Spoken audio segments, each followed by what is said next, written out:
Dispuso la providencia divina que el ser humano dependiese de la alimentación para conservar el ser.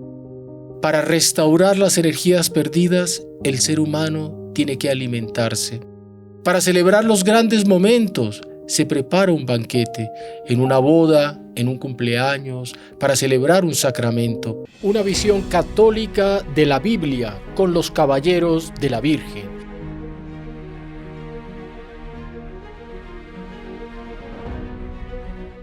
También cuántos pecados en torno de la alimentación. Primer pecado de la historia de la humanidad, de nuestros primeros padres, fue por comer aquello que no deberían ni siquiera mirar, el fruto prohibido del árbol de la ciencia, del bien y del mal en el paraíso. También pecó Esaú vendiendo su primogenitura por ser goloso por el plato de lentejas de su hermano. Vicio, virtud, santidad que se encuentran en torno a la alimentación.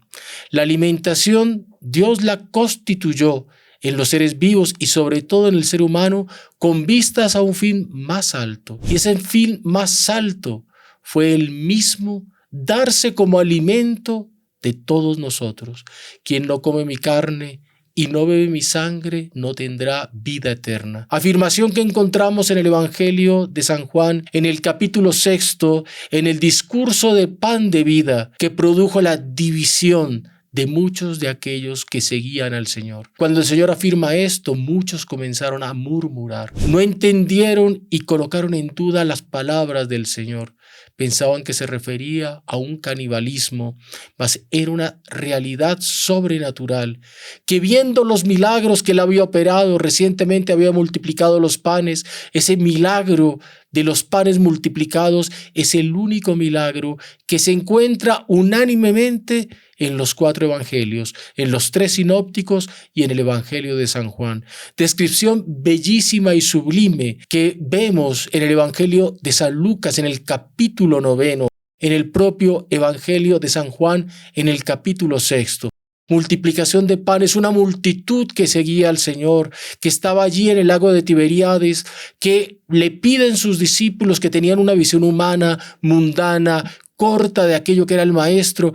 Piden los discípulos, devuelve a la muchedumbre, apártala de aquí porque no hay dónde quedarse y no hay cómo alimentarlos. Acababa el Señor de operar milagros, acababa de curar enfermos, acababa de sanar males y ellos dudaban de que Él podía dar alimentación. Y más allá que dudar, ellos pensaban que nuestro Señor no era un buen organizador, que no había pensado que ya era tarde, que ya era hora de comer, que aquel pueblo era hambriento. El Señor los estaba colocando a prueba en su poca fe. Y el Señor les dice el Evangelio de San Lucas, capítulo 9, dadle vosotros de comer. Él coloca una meta altísima. Vosotros mismos podéis. Él en el fondo les está diciendo, ustedes son más de aquello que ustedes mismos creen. Y ellos al tener dudas en el Maestro, tenían dudas en su propia misión. El Señor está abriendo y dilatando su entendimiento y sus vistas al respecto del papel histórico que el Colegio Apostólico tendría en el desarrollo y en la fundación de la Santa Iglesia Católica. Dadle vosotros de comer. El Señor manda a que aquel pueblo se siente. Está allí un muchacho que tiene solo 5 panes y 2 peces en una canasta. El Señor manda que se acomoden en grupos de 50 y nos dicen los evangelios que eran más de 5,000 hombres. Mencionan hombres, mas los hombres venían con sus esposas y con su prole. Es decir, podía ser una muchedumbre de 15 o 20,000 personas para 5 panes y 2 peces. El Señor levanta sus manos, toma los panes, mira al cielo, los bendice y comienza a repartirlos. A quienes, a sus apóstoles, que a su vez los reparten a la muchedumbre. Y nos dicen los evangelios, sobraron 12 canastos con los restos que aquellos no probaron porque estaban saciados. Y esa visión corta de los apóstoles también la tuvo la multitud, que probó el mejor pan de la historia. La multitud dijo, este es el profeta que el mundo necesita. Estaban pensando en un profeta que da pan y lo querían llevar para coronarlo rey, y el Señor huye de ellos porque querían hacer con él algo mucho menor de lo que él era. Ellos querían un rey mundano y él era el Dios de dioses, Señor de señores. Nuestro Señor tiene poder sobre la materia. Nuestro Señor lo manifiesta de esa manera y va conduciendo al pueblo a esa alimentación que es toda espiritual, que es toda sobrenatural y que da la plenitud de la vida, porque es dar el alimento mucho más grande, mucho mayor que el maná que el pueblo probó en el desierto, el pan de vida que es el mismo. Decíamos que el pueblo se escandalizó, que el pueblo dudó, que el pueblo se estremeció. Quien no come mi carne y no bebe mi sangre, no tendrá vida eterna. El pan de vida, la sangre de vida, que Él va a entregar por nosotros y que celebramos en esta fiesta del Corpus Christi, la fiesta del cuerpo de Cristo. Así como el organismo humano que no come, cae postrado porque no tiene fuerzas, el organismo sobrenatural mucho más, cuando no se alimenta del cuerpo y la sangre de Cristo, cae postrado ante los vicios y pecados. Y si alguien está en el pecado, o si alguien es arrastrado por los vicios, sepa que la única manera de levantarse es con el cuerpo y la sangre de Cristo, antecedido del sacramento de la reconciliación, porque no se puede acceder a ese pan y a ese vino y a esa sangre, a no ser en gracia de Dios. Enseña San Pablo: quien come el cuerpo del Señor sin ser digno de él, come su propia condenación. Hay algo que antecede esa alimentación, y es como cuando la persona va a comer y tiene que lavar las manos cuando están sucias. Tiene que lavar el plato porque está también sucio. Tiene que lavar la copa, el vaso, porque si no la bacteria, los males van a entrar en la persona. Asimismo, si la persona está en pecado, no va a alimentarle ese cuerpo y sangre del Señor, sino que va a ser justamente objeto de condenación, como nos lo dice San Pablo. El pan de vida anunciado en toda la Escritura Sagrada, desde el Génesis capítulo 14, versículo 18, el misterioso Melquisedec, rey de Salem, es rey de la paz. Salem era la ciudad de la paz. Parece que era la misma Jerusalén, aquella Jerusalén antigua y misteriosa. Melquisedec, de quien no se habla de dónde viene ni qué pasa con su descendencia, aparece de la nada y ofrece pan y vino. Ya un preanuncio del inicio de la historia de la salvación, del pan y vino que se ha de llevar al altar para consagrarlo en el cuerpo y la sangre del Señor. Melquisedec, a quien Abraham ofrece el diezmo, significa que era más que Abraham, porque nadie ofrece aquello que es propio gratuitamente a alguien que es menos, sobre todo cuando es una oferta, cuando es una ofrenda de un diezmo. Él reconocía esa superioridad. Aquel personaje del Antiguo Testamento, Melquisedec, ya nos está anunciando la Escritura. Y María Santísima, cuando tuvo en su vientre 9 meses al Rey de Reyes, Señor de los Señores, ella tuvo en su interior como primicia la primera comunión. Ese mismo Jesucristo que nosotros devotamente debemos recibir está anticipado en María Santísima, gestando el Verbo que se hizo carne. Y participamos de esa gestación de María cuando comulgamos piadosamente. Los pensamientos de María en esos 9 meses, los sentimientos de María Santísima, la elevación de su espíritu a Dios, es su carne y es su sangre, pero es Dios nuestro Señor, que está allí tejido en su interior por la mano divina del Divino Espíritu Santo. Y Él, conformado por el cuerpo de María, pero a su vez conformando el alma de María Santísima, la plena de gracia, y llevándola a una plenitud mayor que aquella que el ángel anunció con el ave, gracia plena, mucho más allá. Ella enriqueciéndose por la acción del Espíritu Santo en su interior. Es lo que hace el Señor cuando nosotros comulgamos.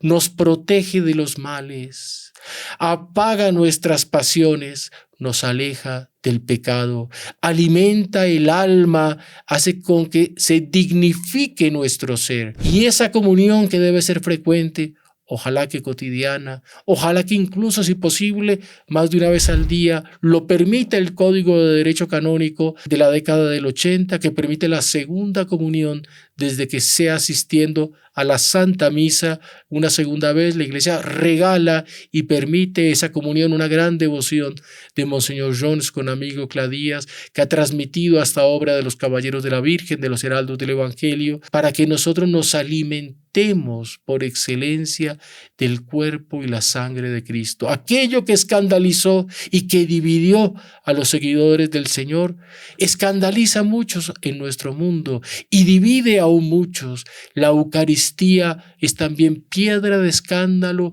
y señal de división, tanto ¿cuántas veces en la historia no fue profanada la Eucaristía? ¿Cuántas veces el Señor lo permitió? De tal manera Él se hizo esclavo de los hombres, que incluso sabiendo que podía ser profanado, no titubeó en dejarnos el legado de la Eucaristía. Y Dios se hace obediente a la voz del sacerdote. Y cada vez que el sacerdote lo invoca en la Santa Misa, se hace presente, incluso siendo el sacerdote tal vez indigno en un momento que tal vez está mal, y sin embargo, si con fe pronuncia las palabras de la consagración, allí se hace presente el Señor. Mucho más cuando el sacerdote lo hace con piedad, con amor, con veneración, con compenetración, se hace allí presente para ser repartido por el pueblo. Algunos tal vez lo recibirán indignamente.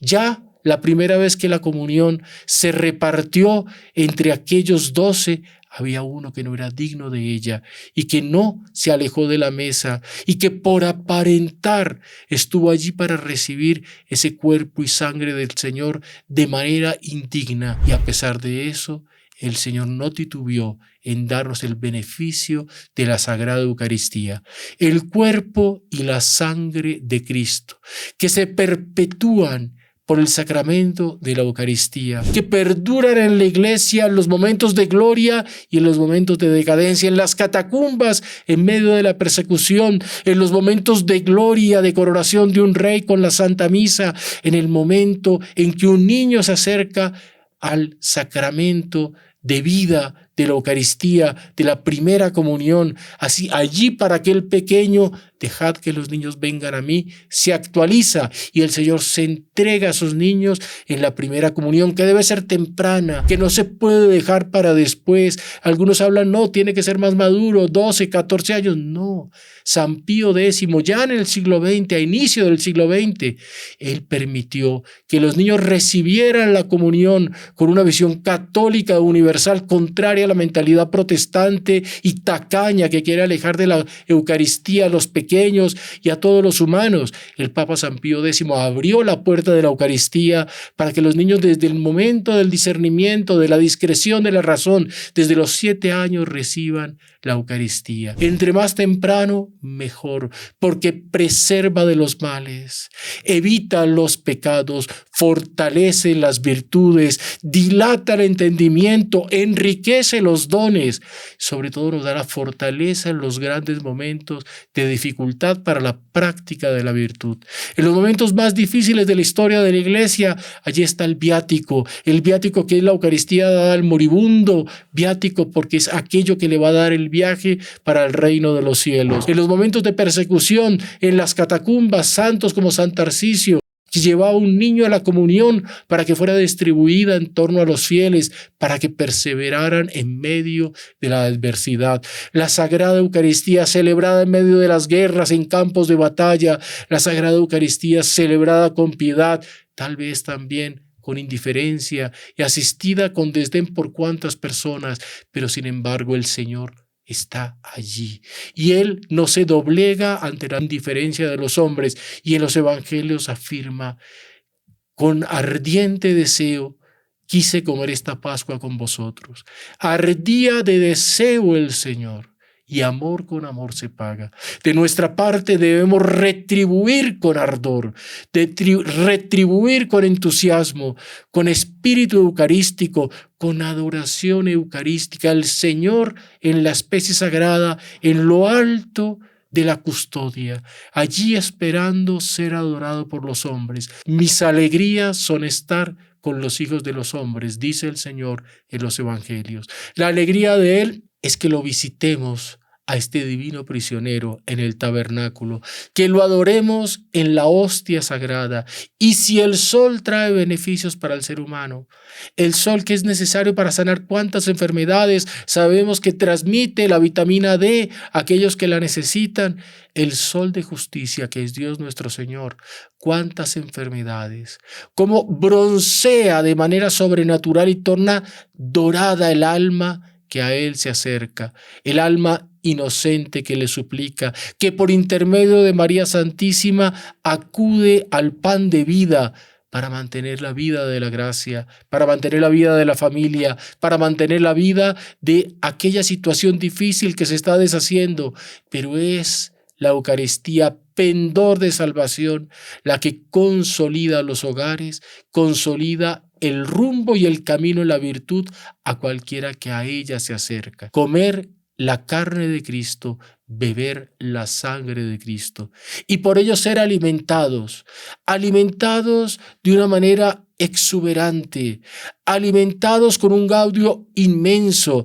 Había un gran político, príncipe de Talleyrand, que ganó una guerra que había perdido en el campo de batalla, pero la ganó en un combate que era un banquete, y le decía al rey de Francia, porque este príncipe era francés, le decía: no me mandes ni consejos ni instrucciones, mándame cocineros y cacerolas, porque con eso ganaremos la batalla con la diplomacia. Y en los grandes banquetes, en los momentos de comer, en los momentos de alegría, dando un buen vino, dando un buen plato, consiguió con diplomacia lo que Francia había perdido en aquellas guerras napoleónicas en el campo de batalla. Ganan el Congreso de Viena, la diplomacia, el príncipe de Talleyrand con una buena mesa, con la mesa del Señor, con la diplomacia sobrenatural.